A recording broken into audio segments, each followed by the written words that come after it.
Good evening and a very, very warm welcome to you. Thank you for joining us on this very special Anzac Day edition of DinamoTV, the official podcast of the St Albans Dinamo Football Club.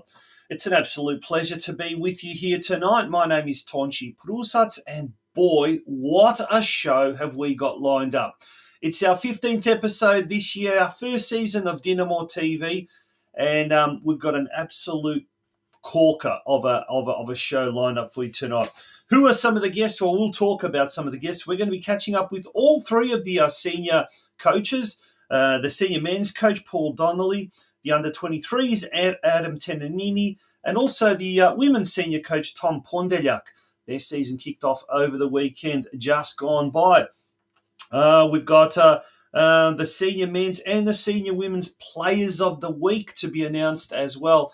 And wait for it, the big one will also be starting a new series this week, kicking off with a real legend and aptly named. It's Dinamo's Living Legends. Over the next few months, we'll be interviewing a whole range of club legends, living legends. Yes, we're going to get to know some of these people that have become part of the furniture that are iconic at Churchill Reserve.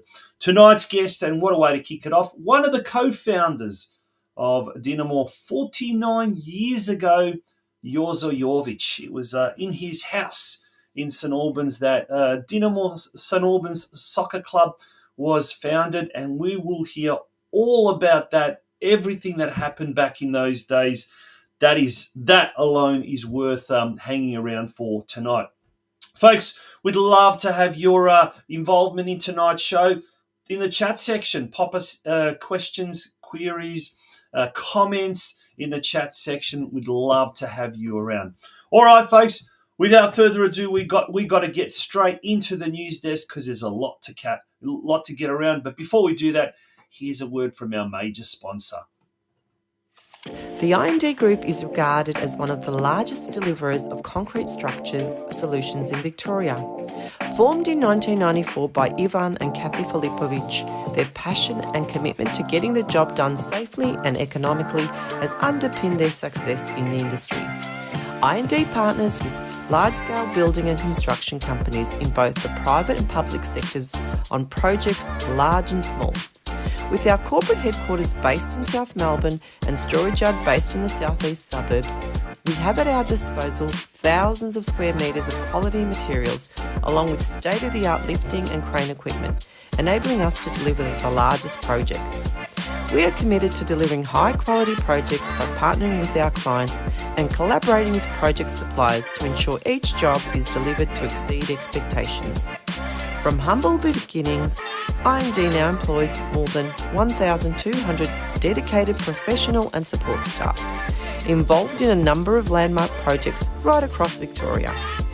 The I&D Group is a massive supporter of the Croatian community, backed soccer clubs in Victoria, and is proud to be the major sponsor of the St Albans Dinamo Football Club in 2024.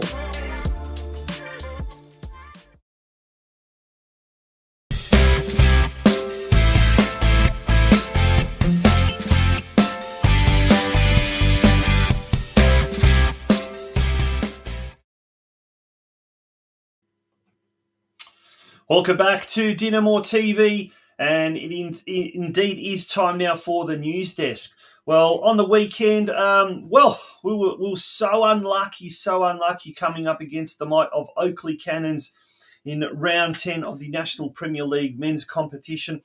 And unfortunately, we went down 3-2 with 2 late goals, and geez, they were absolute pearl of goals.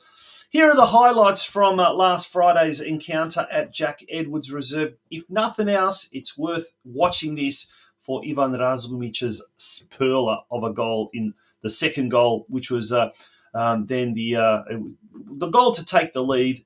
Incredible stuff. Let's get that play moving quickly. And Swinger beaten away by the fists of Bullich. Guest whips one in low, but it's easily dealt with. And away comes Josh Diven. Diven looks for a teammate and won't find one. Boyce for Wellsmore. Ricabene brings it down. It's also, and Josh Diven brings the scores level on the brink of half-time. Well, the Oakley Cannons have been sleepwalking towards the break, and they're punished. Dinamo have barely had a sniff for the first 40 minutes of this game. And then Josh Diven suddenly on the end of two glorious chances. The first a side of again, so major implications for the relegation battle. Looks like it's going to be Moreland City's 10th defeat in a row. And even if the result goes against Dinamo tonight, they'll still be 7 points clear of the relegation spot.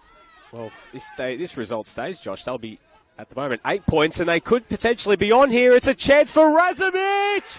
That is brilliant from Ivan Razumich! And St Albans have taken the lead at Jack Edwards Reserve. This defender's on toast in this league, but not this evening. Kasumovic, desperate for a goal, strikes it. Kasumovic opens his Oakley account when the Cannons needed him most. Stop from the Dinamo goalkeeper. How long can they keep them out? Here comes Kasumovic. Checking inside Sovereign. Asad Kasumovic! Oh my goodness! What a way to announce yourself in MPL Victoria. Ivan Razumich with the header on. And again. Cholina wide. Needs to get it in the box. Looping delivery. Summerskill in on the goalkeeper. And the whistle goes against the Englishman. And that is full time. And it's heartbreak for Dinamo. With senior coach Paul Donnelly. Paul, disappointing game against Oakley to lose 3-2, given the effort that the boys put in. Yeah, huge effort from the lads. Be up 2-1 and had them on the ropes for a little bit there. Not a lot of teams do that type of play on a Friday night, so that was very pleasing. But we couldn't hold on. Lost 3-2. Nearly snatched the draw in the end, but didn't. So we just have to keep working and get better. So no issues with the performance. So how do we get the 3 points this week against Danny Thunder? Just pretty much hard work and working on a few more things. We're trying to work on getting the ball forward, getting it into good areas, getting runs into good areas. So we'll just keep working on that. And you're enjoying the role? 2 weeks in now, I think it is, or 2.5 weeks in? Yeah, I'm loving it. Yeah, no, it's been good. Yeah, the boys have responded really well, I believe. The energy's good in the changing room, so yeah, I'm really enjoying it. Well, good luck for this week, and hopefully 3 points on the road. Thanks, Marky.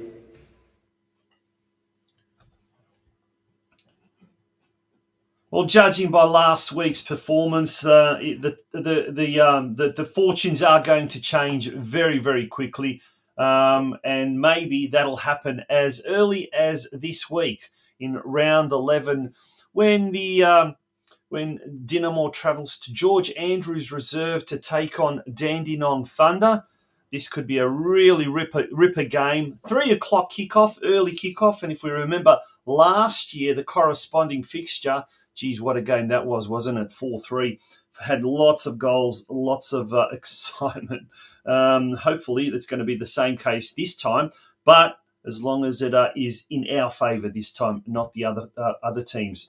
Let's turn our attention now to the under-23s. Look, the under-23s in the curtain raiser, unfortunately, lost 3-1. Nicholas Murray scoring the only goal of that game. He's already scored 7 goals now in the reserves in the under-23s.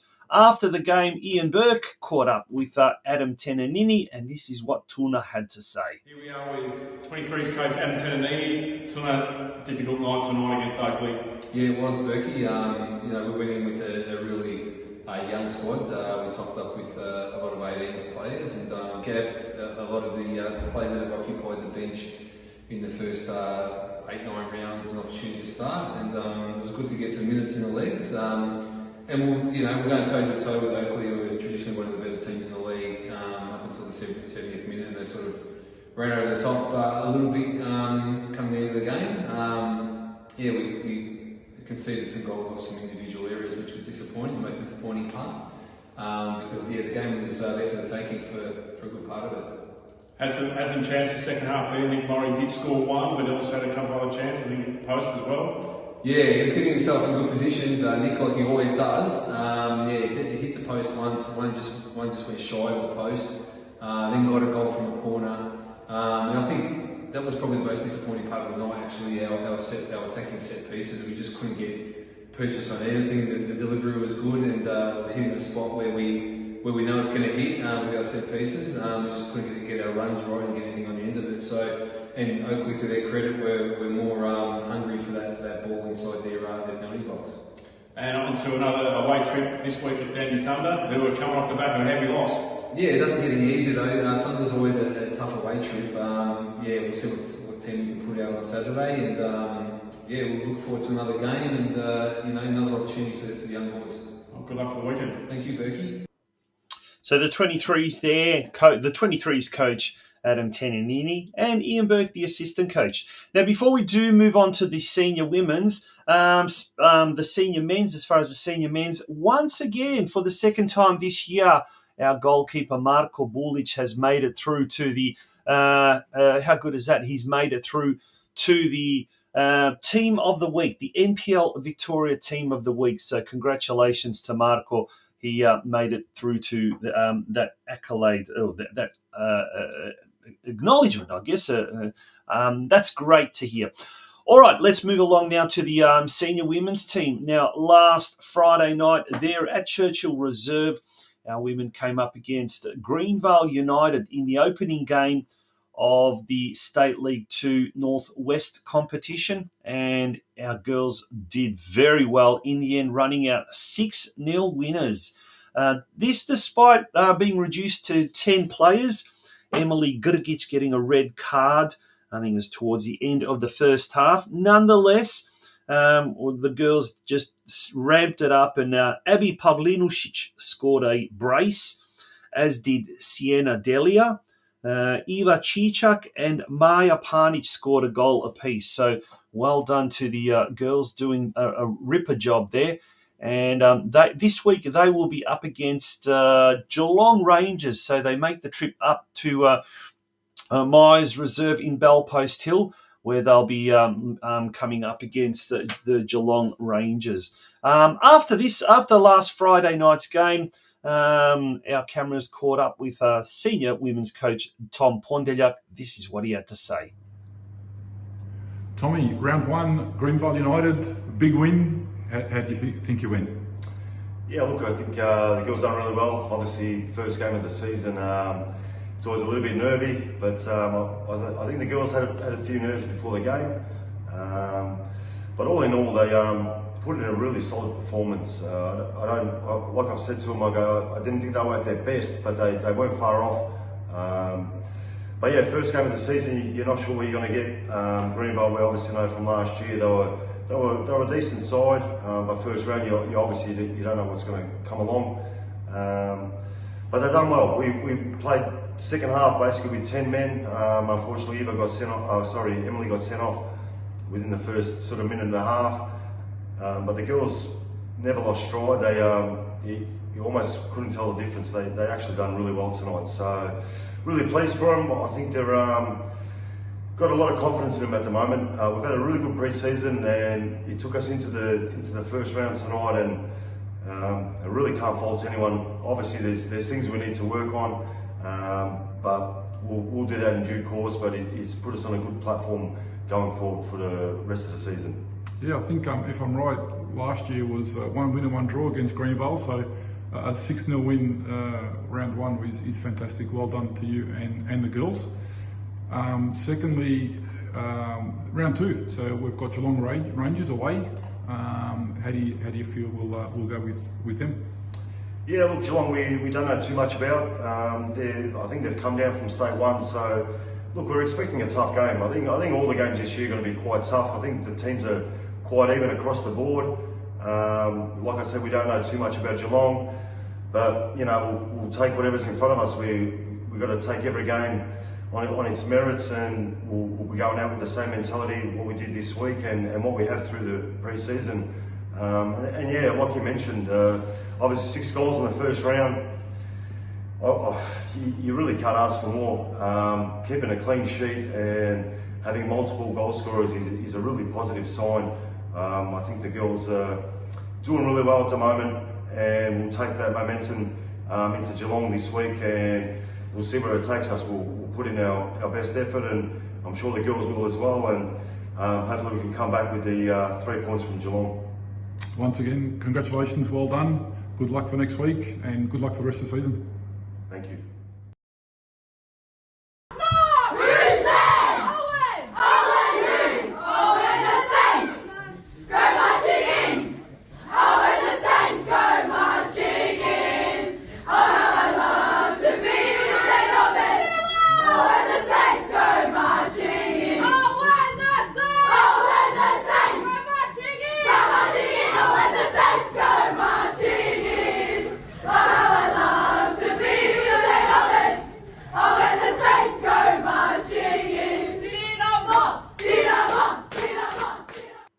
And there we have it, the senior women's team celebrating, and rightfully so.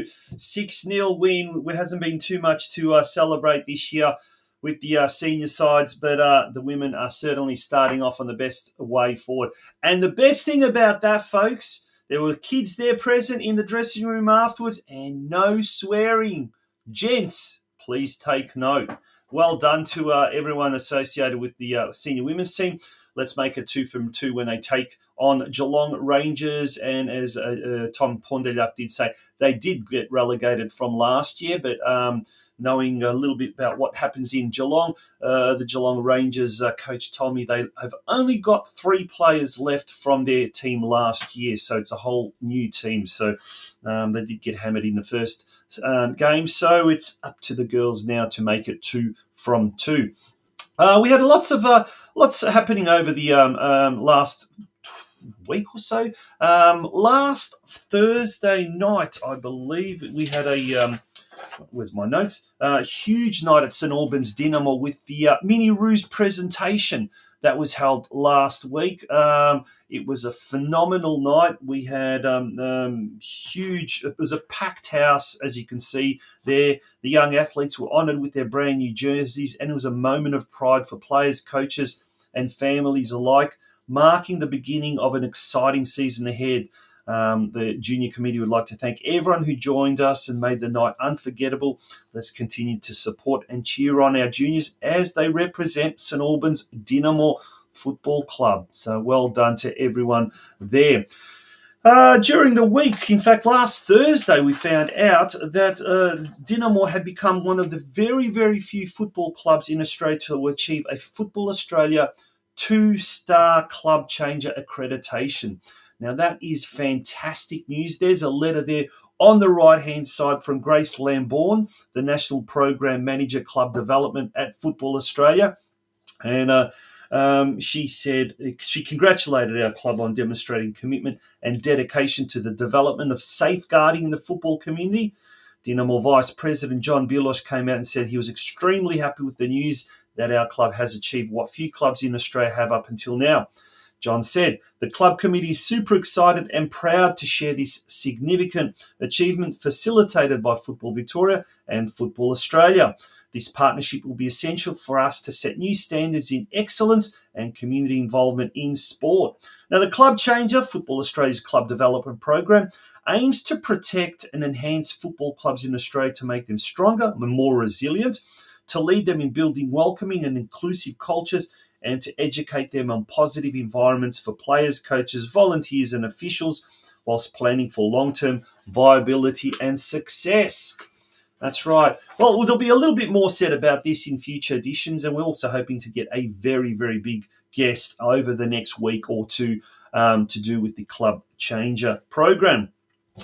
On another note, with regards to the Australian-Croatian community tournament that was held, this was now sent out earlier this week.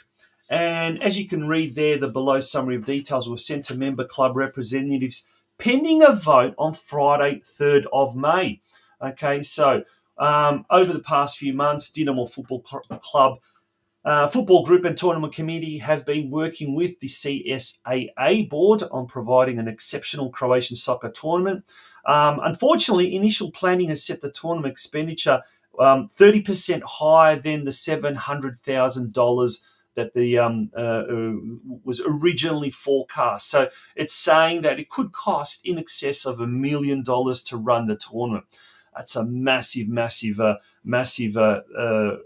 isn't it? A huge expense. On the same weekend, there will be a major shortfall in volunteer and support staff on the Thursday, Friday, and Saturday, as basically that weekend, one of our major sponsors has a huge event. The I&D Group are celebrating their 30th anniversary gala night on the Saturday night of the tournament, and that is going to have an effect. So this has been sent out to all the clubs, and we're awaiting a extraordinary general meeting on May the 3rd.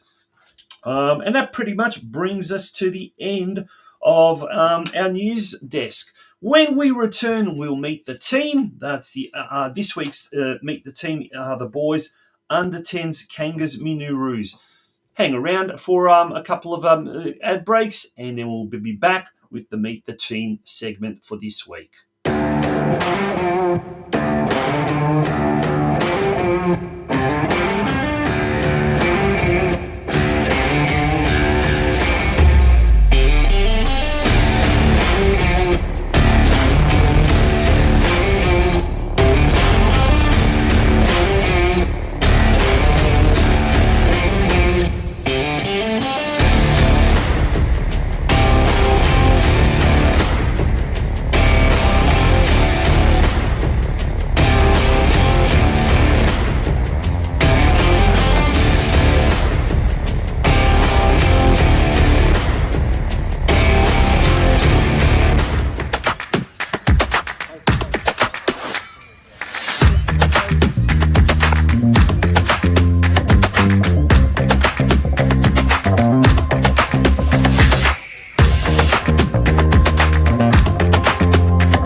Ray. Oh, how are you, Bray, mate?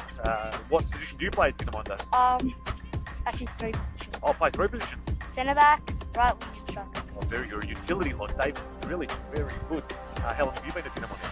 Well, I started in 2022. 2022, very good. You're a veteran now. Playing Georges. You come on, do you reckon you'll be playing up front, in the middle, or at the back? Back or right? Do you reckon we'll win today? If we try our best, work hard. Very good. Good luck for the rest of the season, buddy. What's your name, champion? Connor. Connor. Oh, what under do you play? What team are you in? Under 10 Kangas. Who's your coach? Kuna. Kuna Normal? Who yelled at you? Normal or Kuna? None. Nah, they're both good. How long have you been at Dinamo? First year. Oh, first year. Very good. What position do you use? Midfield and winger. Today's your first game of the season, playing against George Cross. How do you reckon you'll go? I reckon good and win. Very good, mate. Good luck for the season, mate. All the best.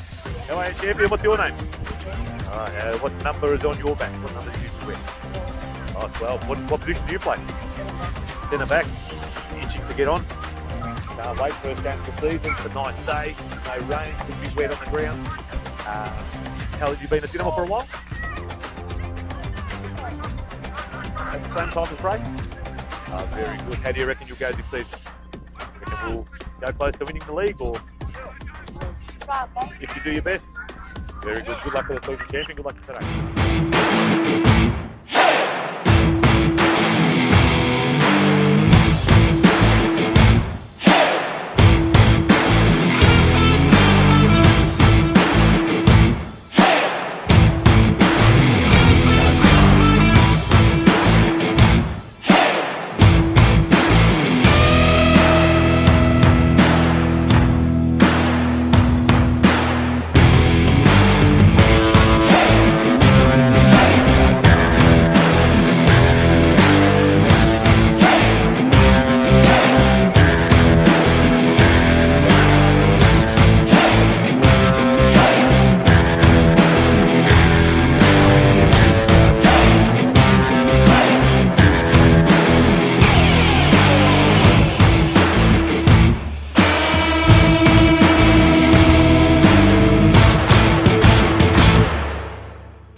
Well, now it's that time of week when we do announce who the NPL Senior Men's Player of the Week is, and let's see who is the winner this week. Well, welcome to DinamoTV. Oh, welcome back to DinamoTV, Ivo Razumic. Ivo, well, congratulations. After winning last week's award, you're now the first senior men's player to win it twice this year. So congratulations, back to back.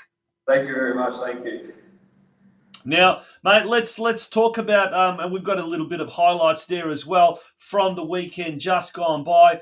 Oakley Cannons, mate, what a heart-stopping game this was, and we'll get to your own individual performance shortly, including that fantastic goal. But do tell us, how did you see how did you see it from your perspective, this game?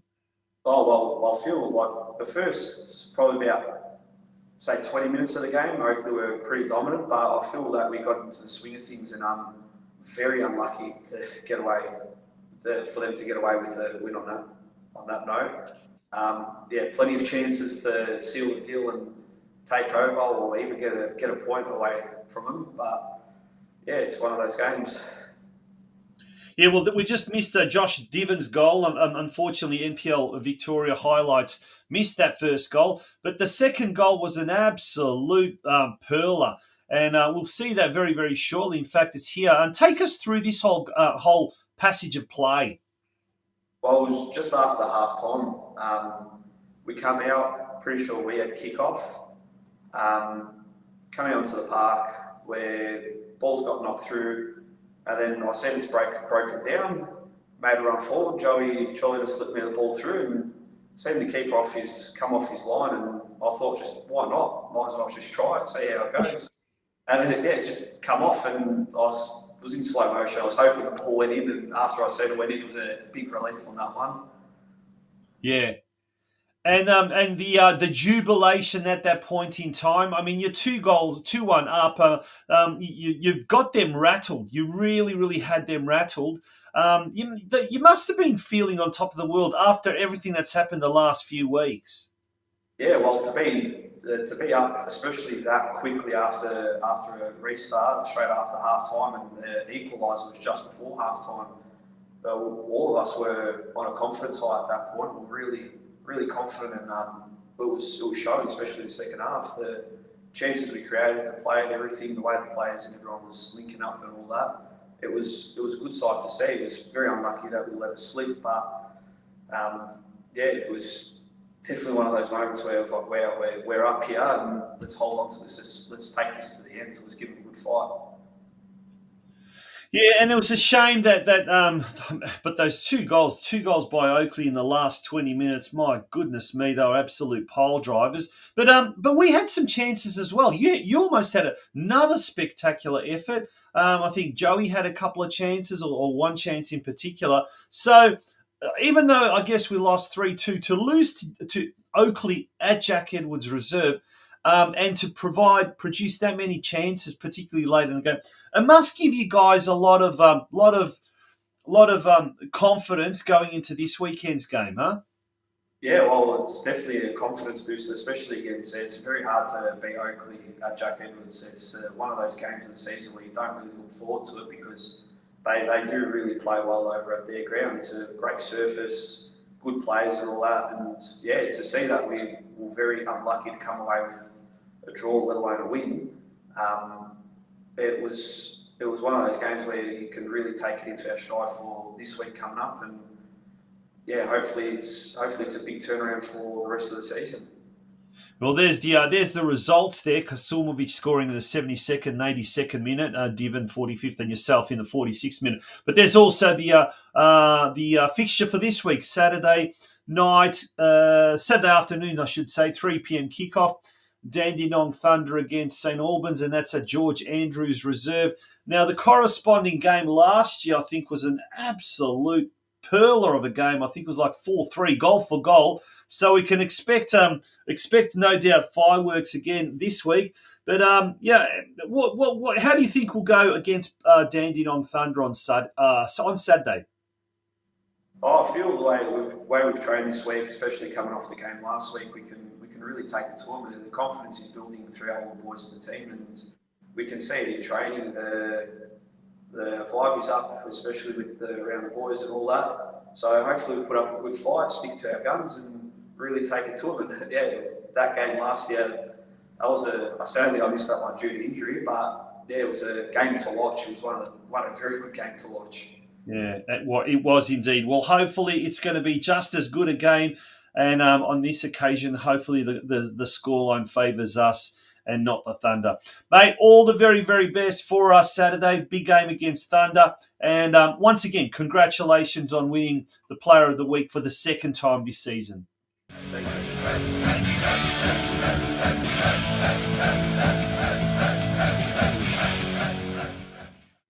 Okay, and now it's time to announce who our round one senior women's player of the week is, and it's a great pleasure to welcome to DinamoTV Maya Parnich. Congratulations, Maya! Well done. Thank you. Now, for round one, what a start to the season it was. 6-0 over Greenvale.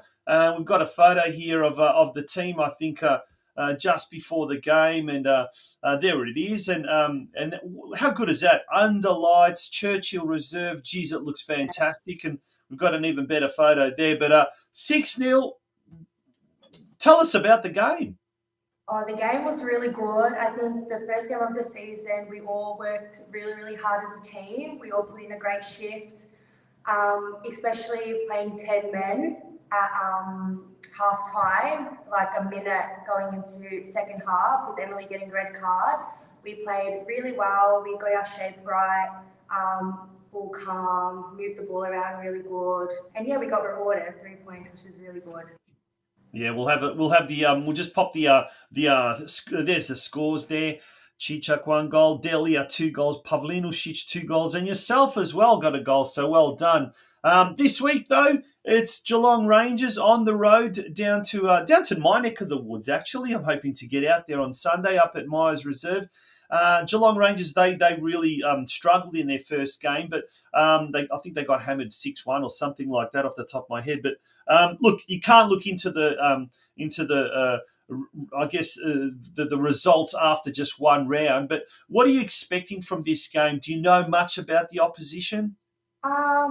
Not really. I haven't really heard of them before this year, if I was to be honest. But I think going into the game, I think if we play exactly how we did on Friday night, we should get rewarded again and, yeah, win, hopefully.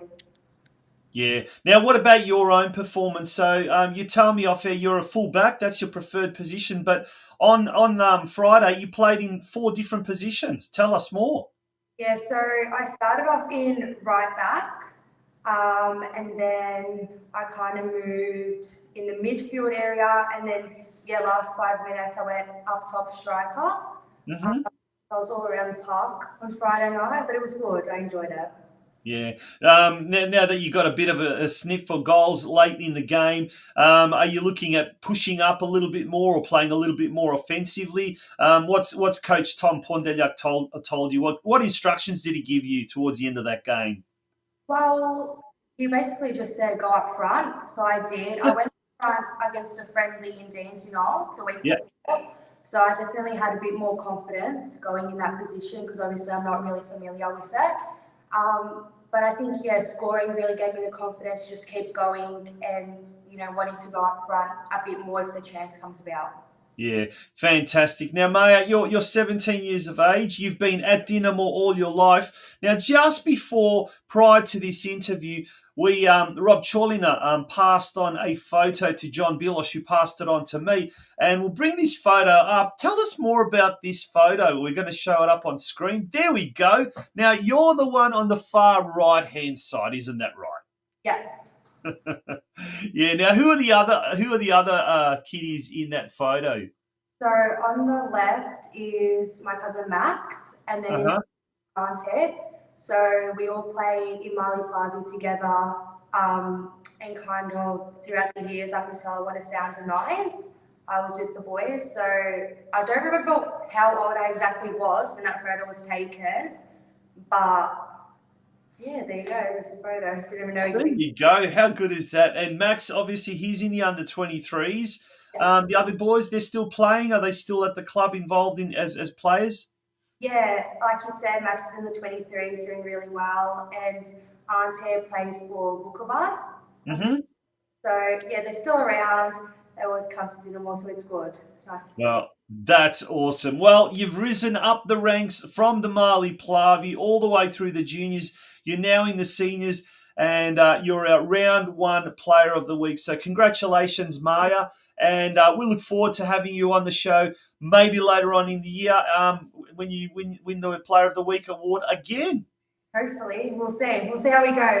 Good on you. All the very best for Sunday's big game in Geelong against Geelong Rangers. Thank you. Bye-bye. Thank you. That was Maya Parnich, the winner of the round one winner of the Senior Women's Player of the Week. We'll be back. Westar Prestige is a family-owned second-generation business which is celebrating 50 years of operations this year. They're a specialist prestige collision repair facility situated in the western suburbs of Melbourne, Victoria. However, they service all regions in the state, with many of their clients travelling from far and wide to use their services. They're also able to provide a digital platform for quoting clients' vehicles who are unable to personally attend their premises.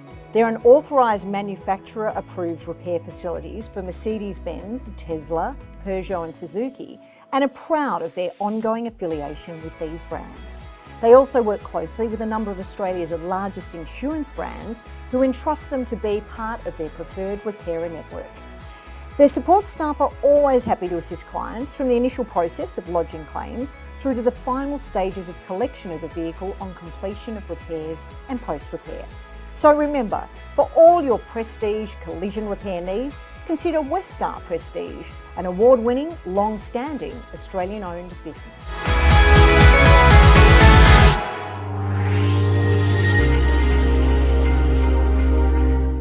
Well, on DinamoTV, we've had some great guests, some very special guests in our short history, but certainly they don't come any bigger, any greater than tonight's guest, and it's an absolute privilege to have on the show tonight, in front of the very, very famous Vukovar bar here at Churchill Reserve, one of the founders, one of the co-founders. And if it wasn't for our guest tonight, and if it wasn't for his house, way back almost, 49 years ago, everything we see around us here at Churchill Reserve probably would not have existed. Because as they say, from all football clubs, particularly the ones around Melbourne, they all start from humble beginnings. So it's an absolute pleasure to welcome to DinamoTV one of the co-founders, Jozo Jovic. Good evening, Jozo. How are you? Good evening. I'm good. Thank you for the opportunity to tell few people how Dinamo started and where is Dinamo today. Why don't we start from the very, very start and how the idea of a soccer club was born. So what year was it? Well, it actually started back in 1975. You know how Father Kasic from Clifton Hill had his picnics? Mm-hmm. And there was a picnic up in Whittlesea. And we play, the small soccer on the small goals and all that. And they were all my friends there, and they were all playing all over Victoria in all different clubs. And my idea was, why don't we play all together and form a new club? So what did Melbourne have at the time? Melbourne, Croatia? That's about that was the only club? And I think Split started it a year earlier. Mm-hmm. But, Split was on the other side of town, so we were all living around St. Albans, Footscray and all that area. So we called a meeting at my house in 13 Swansea Parade in St. Albans the following Sunday. There was 10 or 12 of us. Can you remember some of the names? Yes, of course I can. It was me, Marko Dorinko, Mate Dorinko, there was Tomo Njegac, Nikola Gršković, Ivan i Željko Marić, Jozo, Jorgo Krajina, my brother Ivan, and I just can't. Oh, you've got a very good memory. I can't remember sometimes what happens yesterday. We're still all good friends today. So you had the meeting at your house. Yeah. And what happened then? We put $50 each towards the new club. Gosh, that was big money back then, wasn't it? That was nearly a week's wage. Wow. And we sort of start training at Errington, a football ground, Errington Reserve up in St. Albans, Mine Road East, once a week. But we had no ground. So we approached St. Albans High School on the same street, and they let us use their facilities. And we played in St. Albans High School the first year in the 4th Industrial Division, where we get promoted. The following year, we moved to Maidstone, Churchill Reserve, where we play for 3 or 4 seasons. And every year we get promoted to the 1st Division of Industrial League. But you could not go any further from the 1st Division. And also we had a player, he's late, he died, Tony Jobin, and he had some relatives running St. Albans Saints, I think it was called just St. Albans Soccer Club, but they were going badly. They were going from 1st Division into the 4th Division. They had finance problem and all that. So we come in and had a chat with them, and I agreed to join forces. So we come over here. There was a big bungalow in the middle of the car park there. There was no club rooms like we got now. No change rooms, no lights, no nothing. They did have change rooms. The change rooms were there, but they were used by Kilo City, the team that's Altona Guide now, but they moved the following year. And then we got all the facilities here. But it wasn't easy. When we get here, we bring the players, we bring about 35,000. You could buy any 2 houses on Fox Street at the time. But they saw the opportunity, but they still want to be in charge. It took us nearly 2 years to take full of control, that become a Croatian club. They were sort of Croatian people as well, but of Volksdeutsch, German background, but they were from Croatia. And then they gave up, and we took full control, and it was all up from then on. We rise from the 4th Division up to the Premier League, where we are at the moment now. So that was about 1979, 1980. Yeah. Well, 1980 was a big time for Croatians in the diaspora. It's a time of celebration because Tito finally died. And that had a big positive impact on the Croatian communities around the world. But in our case, for St. Albans Dinamo, that's, I guess, when things really started to get bigger and bigger, and Dinamo started to become a really big club in the western suburbs. Yes, that's correct. Dinamo was a force in late 80s, early 90s in Victorian soccer. We had many great coaches, including Billy Wojtek, Tony Veržina, Branko Čulina, that we bought from Blacktown from Sydney.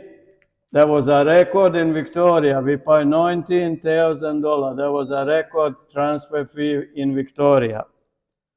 And also we had many great players. Kuprešak, Božić, Ereš that passed recently, I heard, back in Imotski. Yep. Macan, he came here, he stayed only a couple of months. He went to Malaga in Spain from us. Đuzel, Branko Čulina, Kovačević, Kelić, brothers Pondeljak, and many more. Now, I need to correct you, Jozo. Pokojni Jure Ereš died in Metković. Imotski, Now, our president, Ilya Dragicevic, whose parents come from the Neretva region, and mine do too, he'll probably get angry and give us all the sack. So just for Ilya's sake, really sad times to hear that. But that just tells you some of the greats that came through the club. And you mentioned some of the coaches that were at the club. What about some of the presidents and some of the past administrators? Yes, of course. Past presidents, Gospodin Miro Hedges, like Jozo Juzel, that went to Melbourne Knights and rebuilt that club. And one of the longest was Joža Jurgec. He's still around, but he doesn't come very often here. Ivica Dolic, I think he sort of rebuilt this all with his sponsor of, I think his name was Todd. He had the containers in Stephen Tottenham. Todd, yep, that's right. And his son Christian is still involved in the club at a committee level, Yeah, and also there was a lot of great people. Krešo Čolina, Miki's dad, Jozo Dragovic, Stipe Knez, and many more lovely people that left everything for Dinamo with no rewards. Yeah. You know, we were all volunteers. Yeah. Now, I'm sure we've missed some, so we haven't certainly, if we started now naming absolutely everyone, I think we might be here until 2025. Speaking of 2025, that's our 50th anniversary. Yes. So it's going to be, hopefully, a big celebration. But in the meantime, what to you, when you started, when you helped form the club and 10 other guys at your house, did you ever dream the club would be this big or grow to be this big? Never. Like there was a lot of not support against. Like Melbourne Knights were thinking that we were there to sort of challenge them, but there was no intention at all. It was all mainly that all the friends played together, but when the opportunity came to take over St. Albans, we grabbed that with both hands, and somehow it went up and up. What for you, Jozo, was the moment when the club really took off? Was it back in the late 70s, early 80s when the club took over the then St. Albans, or was it when we maybe got one of our first big name coaches, or was it a president that did it? What moment in history do you think was the turning point? Jozo Juzel made a big difference. I was a team manager for 6 or 7 years, and he gave me all the support, and we always wanted a good players. As you see, the names I read before, they went all to a bigger clubs. Kelic went to Hellas, went to Sydney, Juzel, Kuprešak went to Sydney. That was our biggest player that we transferred to Sydney. I think Sydney paid about $12,000. And as you've seen, you know, Branko, I think everybody in Victoria knew who Branko was. Yep. And Tony Virgina, he coached all the clubs. Now, I saw a statistic the other day. Branko Čulina is still one of the most successful coaches in the National League, either the NSL or the A-League. I think he's something like 4th or 5th in the number of games he's coached and the number of games he's won. So, and that pretty much started off here. And of course, his son Jason went on to play for the Socceroos and was such a big focal point. So there's been a lot of stars that have come from St. Albans Dinamo, huh? Yes, in my time of being a team manager, you know, I named about 7 or 8 players, but there was many more. Morovic, Krajacic, you know, Grgic. You know, there was like any team that used to come at Churchill Reserve, you know, it was a fear. You know, we didn't win many games. I always criticized Tony. He was always on the defensive side. One season, I think we played 11 or 12 draws, and you cannot win the league with so many draws, not wins, you know. But, you know, it was like 1990, the grand final of the Croatian Cup. We beat Melbourne Knights here with Melbourne, all the stars. They had Mart, Biškić, Milosevic, or whatever his name is, Branko. Some great names from and we beat them here with 2-1, and the ground was packed. I reckon it was 8 to 10,000 people then. Can that many people stay fit? Yeah, and then That's we incredible. had a great gala night in Sunshine. I think, if I remember, the Nenad Vetma was performing, and the club is much bigger than what I thought is gonna Be happen. back then. Yes. Yeah. Now, these days, you walk around Dinamo and you see a lot of young people, a lot of second generation, kind of my generation, and then a lot of the third generation, their kids, so your grandkids type of thing, At what point was there that, as we say in Croatian, smjena generacija, the change of generations? When did the second generation, the Australian Croatians born here in Australia, when did they sort of start to take over and the first generation start to sort of let go and say, time for the new generation to take over? I left, I think it was 96 or 97. And after that, you could see, like when I was a team manager, you do your team sheets on a team sheet, manually. Yeah. Where now, all these young people, it's all computers, Yes. And after that, and I'm really, really happy, and I congratulate the committee with all young people around. And we stay back. If they need support, we support them. I'm here all the time. Sometimes I'm a bit more vocal, critical than I should be, but it hurts me.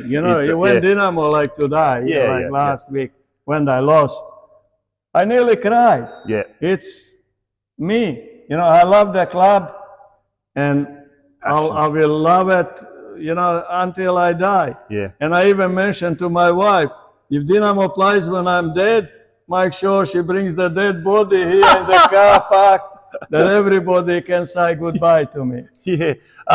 We joke and we laugh about these things, but they're quite serious, because at the end of the day, particularly for a lot of people living around this area, they'd work hard during the week in factories or construction sites, and come the weekend, this was is where they started living. And I've heard this story from many, many people at many clubs, and not just Croatian clubs, a lot of other clubs as well. But let's talk about our own clubs. This is where you came alive as a person, as a human, as a member of the Australian community, where you weren't called a wog, or you weren't called a foreigner or a stranger. You felt at home. One of the things that has been really amazing about a lot of our Croatian community clubs around Australia is how we've opened the doors, and we've opened the doors to other nationalities and other people as well. And Dinamo's a really welcoming club in that side, in that sense. Must make you really proud to see the way the club's grown in every way, not just the football side of things. Of course, I'm very proud, and I always talk about Dinamo, and I always say, Dinamo is not the best club in Australia, it's the best in the whole world. The people, the friends that I have here, they so welcoming. It's something that you cannot get in the other clubs. Mm-hmm. We charge minimum, like it's a new generation now, but these people understand, our culture and everything. And, you come here, even opposition teams, they all say how well run is St. Albans Saints. Yeah.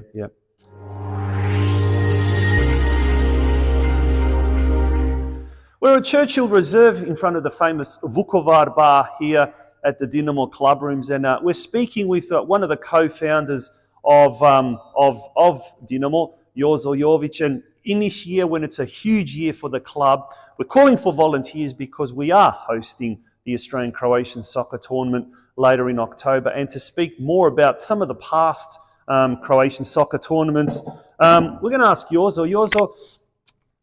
back in the days, I guess the 80s and maybe the 90s, when the National Soccer League was at its peak, Sydney, Croatia, Melbourne, Croatia, they had their commitments with the NSL, and they often didn't send strong teams to the tournaments, but it was clubs like Dinamo and some of the other Croatian clubs in interstate that really kept the Croatian soccer tournament not just going but flourishing.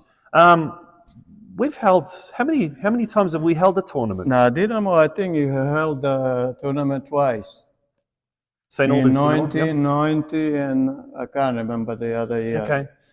But how some of those years that you remember, what were some of the most memorable moments held? What were some of the funny stories or some of the interesting stories? And what were some of the things that stood out in your Dinamo used to live for the tournaments, and we always send the strongest team every tournament.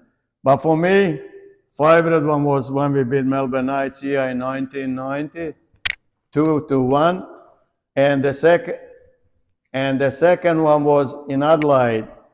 Tony Vershina was the coach, I was the team manager, and he told the players, make sure everybody's out into rooms by 2 a.m. The players start turning up 5, 6 o'clock in the morning, and Tony didn't even want to be in the change room. So me and Miro Hedges went in the rooms, and I made the team. And by halftime, Dinamo was beating Adelaide 4-0. Then Tony turns up, and he was really, really happy. And I told him, see, it doesn't matter, you know, how many hours you sleep. It's the heart. But then, you know, like Dinamo had out of, say, 20 players, probably 15 Croatians, you know, and there were imports from Croatia and local talents. And I think we were really, really strong and good team. And that's it. Let's compare some of the old days and now, like just soccer in general. Soccer in general here in Australia. Nowadays we don't have the NSL. We've got the A-League. We don't have as many Croatian players in the Socceroos. In fact, I think last count we had not one. What's happened from our point of view? Have we lost that motivation? Have we lost that desire? All the Croatian clubs, Dandenong City, Melbourne Knights, Dinamo, North Geelong, even Strathmore here in Victoria, there aren't as many Croatian kids playing in the first team. What, in your eyes, has led to that? I believe, that's my strong belief, that the juniors are like when I was in the committee and coaching the kids and all that, all our juniors were on top of the leagues. You know, they just all want to play football, soccer, you know. Where now, even when I come to Dinamo, okay, like we said, we welcome all the nationality and all that, but there's still a lot of Croatian kids, but in my personal view is, I think the kids start playing soccer, football much, much too early. Like they start 5, 6 years old, Mali, Plavi, whatever. And by the time of when they turn 12, 13, they're sick of football. Yeah. Maybe they're sick of their parents. Yeah. Some of the parents are not nice to the kids and all that, but everybody wants to win. But I believe the kids starting too early. And, you know, like 16, 17, even like Dinamo got, that's my personal view, we got team under 18. I believe there shouldn't be a team under 18. Okay. If you are 17, 18 years old, Branko played for Melbourne Knights when he was 16. You know, if you're 17, 18, you're a good player, you should be at least playing for the reserves or under 23, or even knocking on the door for the first team. Yeah. I think that's. I think we're losing the time with under 18s. That's my personal. You know, I've been many times wrong. You know, I might be wrong again. But look at some of the greats. I guess Viduka by 17, he conquered everything there was to win in Australian football, and even now that Irukunda, or whatever his name is, Irukunda. He's killing it. Who, by the way, started off at Adelaide Croatia Raiders. Yes. And he's now, 17, 18, and he's at Adelaide United, ready to go overseas. Scoring goals. There might be something in what you say, yours. Or now we did promise we weren't going to talk about the present team. We'll allow that, we can talk. But I wanted to just say one of the problems, it seems, of the senior team is that they're unable to score goals. But if we take our sort of a step back into history, one year you scored 48 goals for Dinamo, and the next year 60. 66. Well, maybe, I don't know, maybe there might be some room in the senior team for yours or Jovic. What do you reckon? Would you pull on the boots again? No. I can't hardly walk. No, that was good time, and the future is for the young people, but you said we're not going to talk much about the first team, but we can talk. I believe the team is good and all that, but the results doesn't come our way. Some games they don't play well, and maybe the tide will turn. Let's hope that the tide turns. But all jokes aside, the future of the club, is the club, in your opinion, going the right way? And what can you see happening in maybe 5, 10, 15 years, maybe when none of us are here any longer? What can you see happening with the club? Is the club, do you think, in good hands at the moment going forward? The club is in fantastic hands.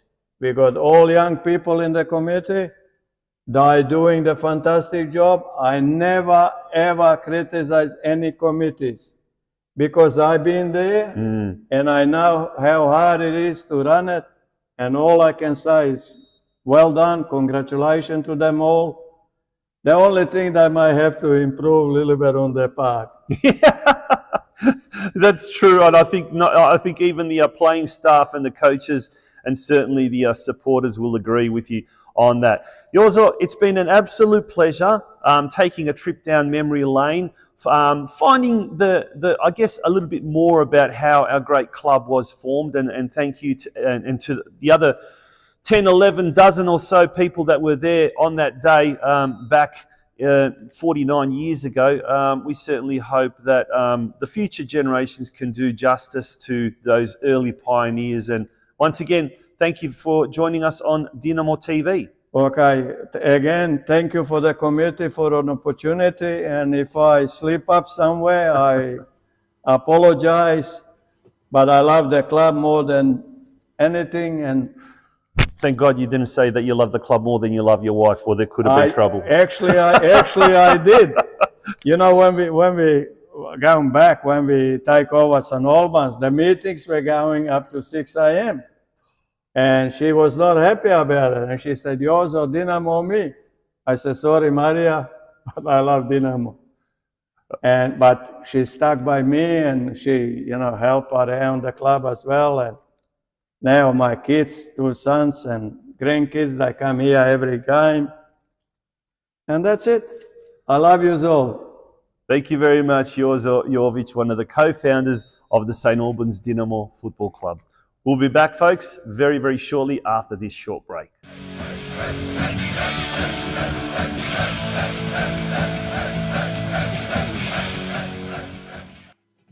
And there you have it, folks. That was the first installment of our grouping new series, Dinamo's Living Legends. Jozo Jovic, one of the co-founders, and personally, I absolutely enjoyed having a chat there with Jozo. As much as we chatted on camera, we also chatted off camera.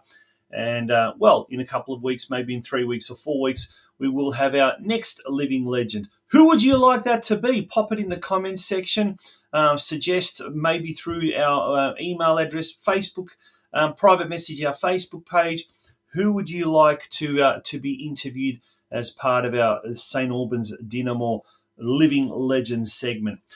That, folks, brings us to the end of tonight's program. It was a little bit of a long one, longer than usual, but obviously because of our Living Legends segment, that's the reason. Until next Thursday night, make sure to pop out this weekend and take in some football action. There will be also some Australia Cup action happening next Wednesday night at Dinamo when we take on East Bentley as well. So that'll be in time for next Thursday's show.